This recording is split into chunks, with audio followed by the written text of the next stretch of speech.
पूरी दुनिया में उसको पढ़ा जाता है। दोस्तों उस किताब का नाम है एक अनोखा बिजनेस, कहीं से खरीद लेना। मैं उस किताब की पूरी की बात नहीं करूंगा, कि लाइन की बात आपको करता हूं। उस किताब में एक लाइन आपको बताता हूं क्या लिखी हुई है, कि अगर तुम दुनिया में अमीर बनना चाहते हो तो भीड़ को इकट्ठा करना सीख लो।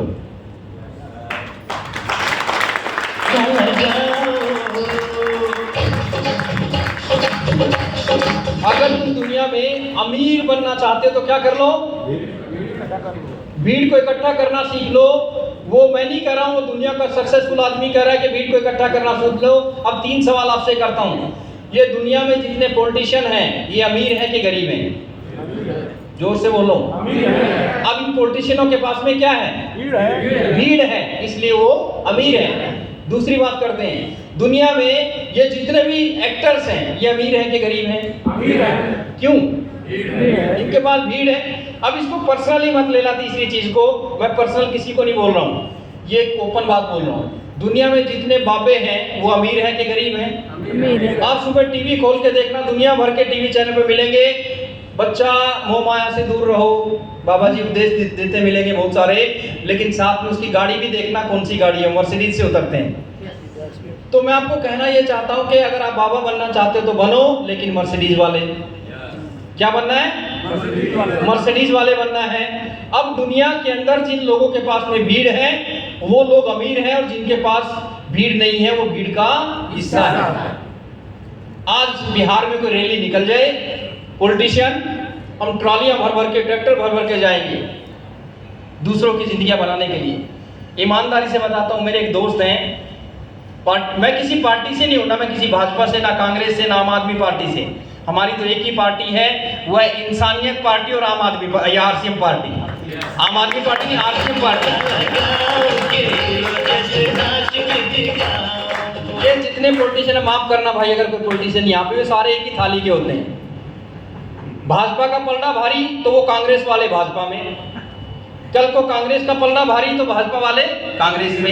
ये ऐसे बदलते हैं जैसे लोग कंपनियां बदलते हैं। अब आप ईमानदारी से बताओ, आपकी कंपनी का आरसीएम का कोई बंदा आपकी टीम का छोड़ के दूसरी कंपनी में चला जाए तो कैसा लगेगा? बुरा लगेगा। सेम कहानी है, रोज कंपनियां बदलते हैं ये लोग, और हम लोग लगे रहते हैं इनके चक्कर में, इनको अमीर बनाने के चक्कर में। मैं हर रोज मेरे से एक सेमिनार करवा लो यहाँ पे, और मैं लिख के दे सकता हूँ, कल को जो मेरे से सेमिनार कराओगे, आज जो बातें करूंगा कल वाले सेमिनार में एक भी रिपीट नहीं करूंगा। क्यों? क्योंकि मैंने 30 साल लगड़े खाई है इस इंडस्ट्री के अंदर। मेरे एक दोस्त हैं किसी पार्टी से, जब मैंने आरसीएम शुरू किया उसने पॉलिटिशियन ज्वाइनिंग किया। 25 साल तक उसके पास में 4 एकड़ जमीन थी, अच्छी वैल्यू थी, सारी बेच बाच दी उसने, सब कुछ बिका हुआ है। आज उसके पास क्या है और मेरे पास क्या है, जानना चाहते हो? उसके पास सिर्फ एक ही चीज बची है, व्हाइट कलर का कुर्ता पजामा। सब बर्बाद हो चुका है। चंद लोग होते हैं दोस्तों, हजारों में एक आदमी, हजारों में एक आदमी। तो दोस्तों क्या करना पड़ेगा? अगर आपको अमीर बनना है तो क्या करना पड़ेगा? भीड़ को क्या करना पड़ेगा? इकट्ठा करना पड़ेगा। अब ये बिजनेस, जिसकी टीम में जितनी बड़ी टीम है उतना बड़ा उसका बिजनेस है। अब कितने लोग एमराल्ड बनना चाहते हैं? एमराल्ड कितने लोग बनना चाहते हैं? सौरव नहीं हाथ खड़े कर दिए, ग्रेट। यहाँ पे श्रीवास्तव जी थे, अभी नए नए दूल्हे बने हैं, नए नए एमराल्ड बने, उनके लिए एक बार ताली बजा देंगे। हाँ,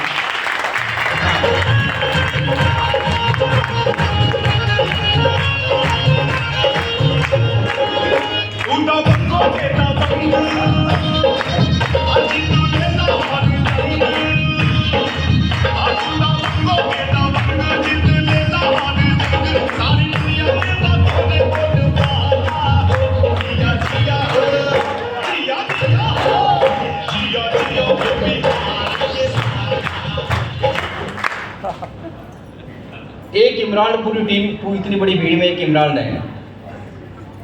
बनना चाहते हैं? yes! सारे बनना चाहते हैं? yes!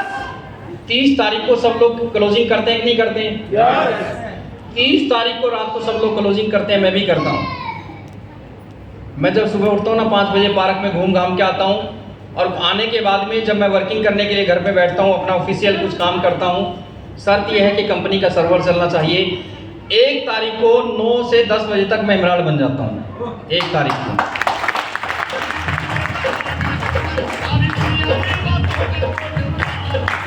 कितने साल में इमरान बने हैं सर? 5-7 साल लगे होंगे इमरान बनने में। मैं 1 तारीख को सवेरे 10 बजे तक इमरान बन जाता हूं। इसके लिए आरसी में काम करना है। मेरे साथ भी एकदम नहीं हुआ, मेरे साथ भी समय लगा, सब कुछ हुआ। 2 लोगों को, 4 लोगों को, लोगों की नाम सुनी, पता नहीं क्या क्या सुनी, और आज यहां तक पहुंच गए। तो मेरे पास में एक बड़ी टीम, एक बड़ा नेटवर्क यहाँ पे खड़ा हो गया दोस्तों, और बड़ी टीम हमने डेवलप कर दी। तो आप अगर अमीर बनना चाहते हैं तो आपको सबसे पहले क्या करना पड़ेगा? इस टीम के अंदर, इस बिजनेस के अंदर आपको बड़ा नेटवर्क बनाना पड़ेगा। अब जब सारी चीजें ही नेटवर्क से जुड़ी हुई हैं, तुम दुनिया भर की एजुकेशन लेते घूम रहे हो, दुनिया भर की एजुकेशन तुम्हारे पास हो सकती है, अरे क्या करोगे उस एजुकेशन का जब तुम्हारे पास टीम ही नहीं है? सबसे पहले टीम डेवलप करो, टीम को बड़ा करो। एक स्कूल है, कॉलेज है, मान लीजिए स्कूल का कमरा है, एक बोर्ड टंगा हुआ है, आपके पास अच्छी एजुकेशन है, हाथ में चौक है, आप पढ़ाने के लिए रेडी है, लेकिन क्लास में बच्चे ही नहीं है, किसको पढ़ाओगे आप? एजुकेशन का टोकरा रख के सिर पे घूमते रहो, कुछ होने वाला नहीं है। बिजनेस में 3 चीजों से चलता है, आपके पास जुनून होना चाहिए, नॉलेज होनी चाहिए, एक्शन होना चाहिए। ये तीनों चीजें आपके पास होनी चाहिए। तो अब नेटवर्क कैसे बनेगा? 1 तारीख को 10 बजे तक हम लोग इमरान बन जाते हैं दोस्तों, क्योंकि हमारे पास में बड़ी टीम है। क्या हमारे पास में बड़ी टीम है? हमने भी आप लोगों के साथ तरह शुरू किया, और आज इतनी बड़ी टीम डेवलप होगी कि हम जानते ही नहीं। कल मेरा गोरखपुर में प्रोग्राम था, मेरी टीम के 2 रॉयल्टी अचीवर मेरे पास आए और मेरे को बोलते हैं, सर मेरा नाम अनिल है। मैंने कहा अच्छी बात है। बोला सर कुछ मंत्र दो। उसने बाद में बताया कि सर हम आप ही की टीम से हैं। मैं हैरान हो गया, मैंने कहा तुम मेरी टीम से हो, रॉयल्टी पे हैं। मैं उनको जानता ही नहीं, मैं उनको गोरखपुर में। भाई तू कहाँ था? बोला सर हम तो आपके साथ में पुष्कर पे भी गए थे, फलानी जगह भी गए थे। सर एक समय ऐसा था कि रॉयल्टियों के लिए आंखें तरसती थी कि कोई एक रॉयल्टी अचीवर निकलेगा, दूल्हा निकलेगा। आज हमें यही नहीं पता कि टेक्निकल कब हो जाते हैं। बहुत सारे टेक्निकल अचीवरों को मैं नहीं जानता अपनी टीम के अंदर। इतना बड़ा नेटवर्क दोस्तों यहाँ पे खड़ा हो गया। तो दोस्तों नेटवर्क बनाने का सिर्फ एक ही तरीका आपको बता दूं, जानना चाहते हैं? दोस्तों नेटवर्क, आप हजारों लोग अपनी टीम के अंदर ज्वाइनिंग करा दो, कुछ नहीं होगा। ये बिजनेस लीडर का बिजनेस है, भीड़ का बिजनेस नहीं है। इस बिजनेस को लीडर चलाते हैं, भीड़ नहीं चलाती। आप हजारों ज्वाइनिंग तो करा लोगे, सब कुछ करा लोगे, लेकिन लीडर पैदा होंगे इस तरह के माहौल से, इस तरह के सेमिनारों से। क्योंकि दोस्तों इस तरह के सेमिनार में एक आदमी इस तरह के सेमिनार में विजन लेके जाएगा कि मेरे को भी जो है श्रीवास्तव जैसा बनना है, मेरे को भी साबुद्दीन खान जैसे बनना है। एक आदमी विजन लेके जाएगा, ड्रीम लेके जाएगा कि मेरे को ये बनना है। और दोस्तों वो लीडर आपके बिजनेस को चलाएगा, वो लीडर आपके बिजनेस को चलाएगा। आप ध्यान से देखना, जितने रॉयल्टी अचीवर यहाँ पे बैठे हुए, टेक्निकल बैठे हुए हैं, आप अपनी टीम के अंदर देखना, अगर आप रॉयल्टी हैं तो 5 से 7 लोगों की वजह से आपकी रॉयल्टी मेंटेन होती है। टेक्निकल है तो 5 से 10-15 लोगों की वजह से आपका टेक्निकल मेंटेन होता है। इसका मतलब काम करने वाले लोग 10-15 ही हैं। ये साबुद्दीन खान चैलेंज करता है, आप अपनी टीम के अंदर 25 लोग एक लेग में, 25 लोग दूसरी लेग में, एक्टिव ड्रीमर अपने जैसे पैदा कर देना। रूबी की पिन मेरे से ले जाना, स्टार रूबी की पिन मेरे से ले जाना। एक आदमी कहता है कि मैं इस बिजनेस में तोप चला दूंगा, और वो आदमी मीटिंग में नहीं आता, सेमिनार में नहीं आता, जिंदगी भर लगे रहना, अपनी डायरी के पहले पेज पे लिख के चले जाना, अगर वो आदमी कभी स्टार इमरान बन जाए, नहीं बनेगा, स्टार भी बन जाए, बन ही नहीं सकता। जान है सेमिनार बिजनेस की, जान है लोग सेमिनार इस तरह की। अब बहुत सारी चीजों को हमारे यूएलपी प्रोग्राम कंपनी की तरफ से चालू हुए, लोग उसको समझ ही नहीं पा रहे हैं। बहुत गजब की चीज है वो, लेकिन यूएलपी प्रोग्राम का मतलब है नए लोगों को लाओ और प्रोडक्ट की जानकारी दो। वहां पे सिर्फ क्या दिया जाता है? वो प्रोडक्ट की जानकारी बहुत जरूरी है ताकि लोग बीमारियों से बचे, हेल्थ से बचे, लेकिन वहां पे ड्रीम नहीं पैदा किए जा सकते। ड्रीम पैदा करने के लिए आपको सेमिनार में आना पड़ेगा, अपने लीडरों को सुनना पड़ेगा, उन लोगों की जिंदगियों को सुनना पड़ेगा, तब आपकी टीम के अंदर लीडर पैदा होंगे। तब आपके अंदर टीम के अंदर लोग कहते हैं अरे लीडर तो सेमिनारों से पैसा कमाते हैं। हम सुनते रहते हैं लोगों से, क्या कीमत दोगे आप मेरी? अब वक्त आ गया है, मैं अपने बारे में थोड़ा सा बता दूं, क्या कीमत दोगे आप मेरी? मेरा मुंबई के अंदर, भिवंडी के अंदर बिल्डर्स का काम है, मेरा स्टाफ संभालता है उसको, बहुत बड़े स्तर पे है। 1 महीने की इनकम बता दूं अपनी आपको, बता दूं? मेरी 1 महीने की इनकम 25,000 आई, 30,000 आई, 40,000, 50,000, 60,000, 70,000, 1 लाख, 2 लाख, 3 लाख, 4 लाख, 5 लाख, 6 लाख, 7 लाख, 8 लाख। पानी पी लो थोड़ा। 9 लाख, 10 लाख, 11 लाख, 12 लाख, 13 लाख, 14 लाख, 15 लाख। एक बार और पी लो। 16,44,000 रुपए हाईएस्ट एक महीने की इनकम है मेरी बिजनेस से, एक महीने। 2 लाख मेरी मिसिस का इसमें जोड़ दो, और 30, 35, 40,000 रुपए मेरी बेटी का जोड़ दो। मेरा बेटा भी +2 में पढ़ता है, और कई सारे बिजनेस मेरे हैं, लेकिन फर्स्ट प्रायोरिटी पे आरसीएम क्यों है? क्योंकि उस खुदा ने इस बिजनेस के माध्यम से दिया है जो भी दिया है। आप सोचो कौन सी दुनिया में घूम रहे हो? मैं आपसे पूछना चाहता हूँ, छोटी सोच को बड़ा करो यार। इस मेंटलिटी को जब तक मेरे दिमाग से क्या कहा मैंने, बड़ा सोचो तो ये बड़ा देगा, छोटा सोचो वो छोटा देगा। आप कौन सी दुनिया में घूम रहे हो? मैं आपका कंफ्यूजन दूर कर देता हूँ, बीच में लेना नहीं चाहता था। आपका जब ये कोविड का समय आया, आपके बच्चे स्कूल गए थे क्या? आपने फीस दी थी क्या? फीस नहीं दी आप लोगों ने। हम सब लोगों ने फीस दी और हमारे बच्चे स्कूल भी नहीं गए। कभी किसी प्रिंसिपल का गला पकड़ा के भैया मेरा बच्चा आया नहीं तो फीस किसकी दूं आपको? पेट पे पत्थर रख के एक माँ बाप अपने बच्चों को पढ़ा रहे हैं, गरीब आदमी, कि मेरा तो कट गया जिंदगी, मेरा बच्चा इंजीनियर बन जाएगा तो मेरे सपने पूरे कर देगा, मेरा बच्चा सपने पूरे कर देगा। पेट पे पत्थर रख के पढ़ा रहे हैं। मैं ऐसे अपने दोस्तों को जानता हूँ, ड्रीम आपका पूरा कर देता हूँ। कितने लोग हैं यहाँ पे, जो मैं सारे जितने भी बच्चे आपके कॉलेजों में पढ़ रहे हैं ना, मैं आपके सबके बच्चों को पीएचडी की डिग्री दे देता हूँ। तो मजा आ जाएगा ना? मजा आ जाएगा। और अगर मैं यहाँ पे फोन निकाल के अभी अपने 10 पीएचडी होल्डर अपने दोस्तों से आपकी बात करवा दूं जो ट्यूशन पढ़ाते हैं, तो फिर गाना याद आएगा कि दिल के अरमा।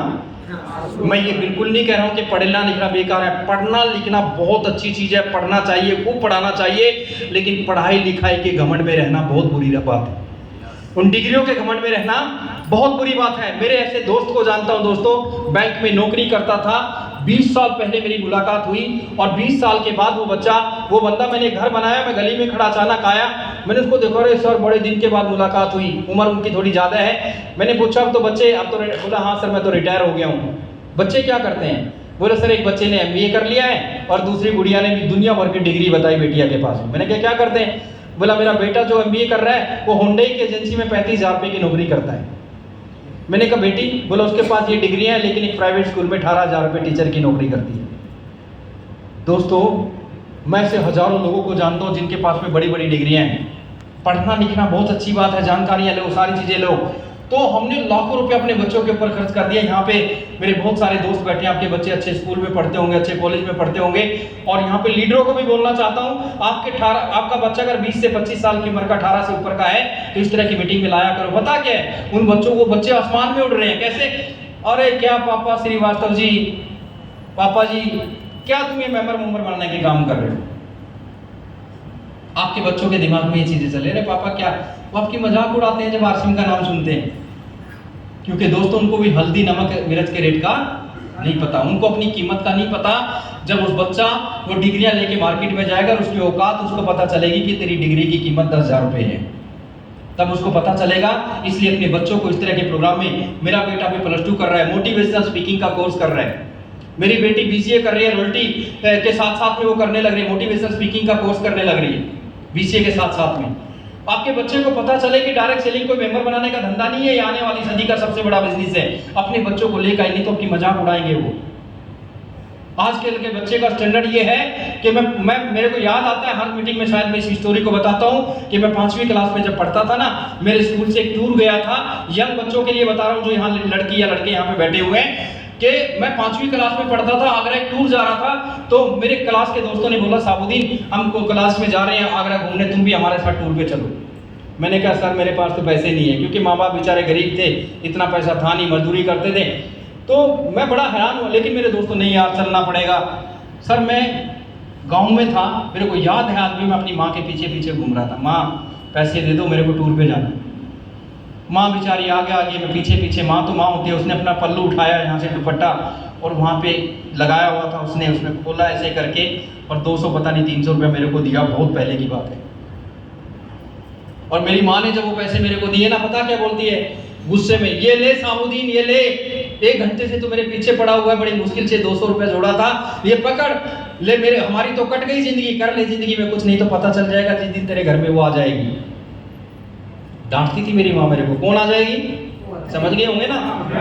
मेरी सानिया मिर्जा उस समय तक मेरे घर पे नहीं आई थी, क्योंकि मैं तो छोटा था, 5वीं क्लास में पढ़ता था।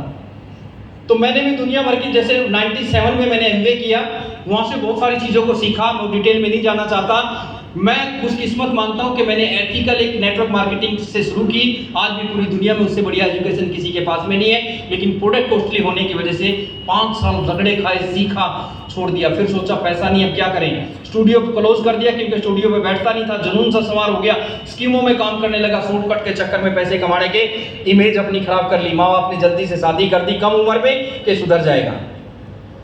10 दिन तो मेरे दावत में निकल गए, आज सिस्टर ने दावत, आज फलाने यहाँ दावत, और दोस्तों 8 दिन के बाद में जो मेरा कमरा देखा आपने बिना प्लस्तर का मेरे वीडियो में, इस खोली में जाना पड़ा।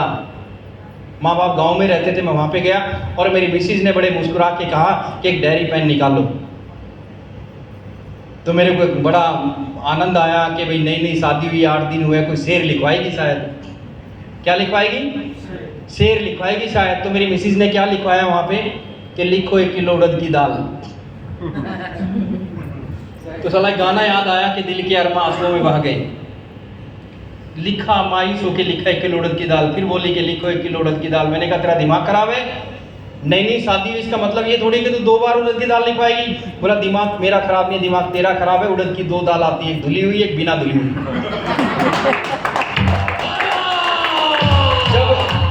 जब 1 रुपया कमा के लाना पड़ता है ना दोस्तों, पता नहीं होता जब माँ बाप कमा के लाते हैं, पता उस दिन लगता है जब खुद 1 रुपया कमाना पड़ता है। उन बच्चों को नहीं पता जो कॉलेजों में आज ऐश परस्ती की जिंदगी जी रहे हैं, जब खुद वो कमा के लाएंगे तब उनकी औकात उनको पता चलेगी। आज के स्टैंडर्ड में आज के यंग ब्लड को बोलते हैं और कर रहे हो, दूर भागते हैं जैसे हम करंट मार लिए। उनका स्टैंडर्ड क्या है जानना चाहते हो?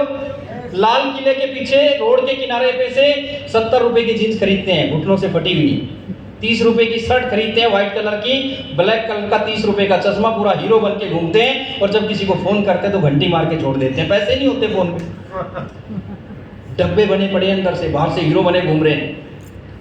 सगाई हो गई, लड़के लड़की की मंगनी हो गई, एक कोने में लड़का एक कोने में लड़की, मेरी जान तू आ तो जा, तेरे लिए सितारे तोड़ के ले आऊंगा, तेरे लिए चांद तोड़ के ले आऊंगा। और थोड़े दिन के बाद जब वो जान शादी होके घर पे आती है, दिवाली का दिन होता है, ईद का दिन होता है, मेरी जान तू तो चांद तोड़ के लाने वाला था, 2500 की एक साड़ी ला दे, ना तो उसके चांद का पता लगता ना उसके सितारों का पता लगता। पत्नी के सामने जिस दिन सर झुकाना पड़ता है ना दोस्तों, बड़ी शर्म आती है, शर्मिंदगी की जिंदगी होती है। ये साबुद्दीन खान गारंटी देता है। आप परमानेंट वाला टेक्निकल कर लो, आरसी में टेम्परेरी वाला नहीं, परमानेंट वाला टेक्निकल कर लो, आपको कभी पत्नी के सामने सर झुकाने की जरूरत नहीं पड़ेगी।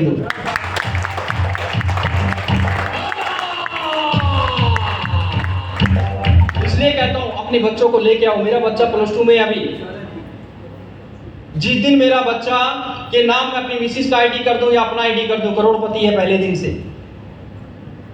लोगों ने इतने मोटे मोटे चश्मे लगवा दिए अपने बच्चों को, बच्चे नंबर अच्छे लेके आना, अरे पढ़ाओ, अच्छी बात है पढ़ाओ। मेरे भाई अपने दोस्तों, मैं ऐसे ऐसे केस मेरे जानने वालों के साथ हुआ है कि लोगों ने, बच्चों ने सुसाइड कर लिया नंबर अच्छे ना आने की वजह से।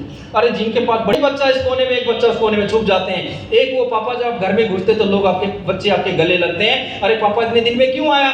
तो आप अच्छे पापा बनो, अपने बच्चों के दोस्त बनो। जिस दिन आप अपने बच्चों के दोस्त बन जाएंगे, तुम्हारे बच्चे जीवन में कभी गलती नहीं करेंगे, क्योंकि तुम खुद उसके दोस्त हो, उसको बाहर के दोस्तों की जरूरत नहीं पड़ेगी।